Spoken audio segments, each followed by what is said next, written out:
गीता ही वीर माता आहे.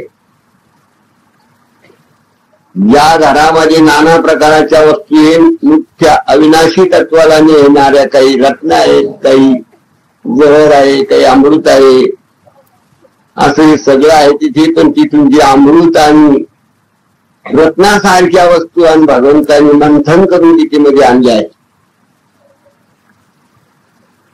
इतकं मंथन करण्याचं काही कारण नाही, पण आपल्या भक्तांनी या मार्गाने चालावं. पुन्हा हा गीतेचा कर्मकांड भगवंतांनी तयार केलाय.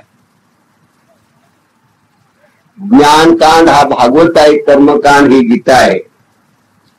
कर्मकांड केल्याशी ज्ञान होणार नाही. म्हणून आधी गीता कशा करताना काढली की प्रपंचात काय करावं माणसाने, तरी गीता पहा. हा युद्ध करायला तयार नाही, म्हणून देवाने ही गीताचं मंथन करून अर्जुनाला सांगितलंय. स्वे स्वे धर्मानी रत लभली मानवा. ज्याच्या त्याच्या धर्माने ज्याचे त्यांनी ती कार्य करावा असं देव अर्जुनाला सांगतात. तुझा धर्म क्षत्रियाचा आहे आणि तू हा युद्ध केला असता तुला पाप लागणार नाही. याच्या करताना गीतेचे कर्म आणि देवानी गीतेत वेदाचे कर्म गीतेमध्ये सार आणून ठेवलाय.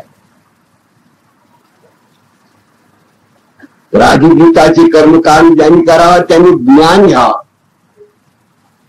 कर्मच करताना आले तर ज्ञान कसं प्राप्त होतं.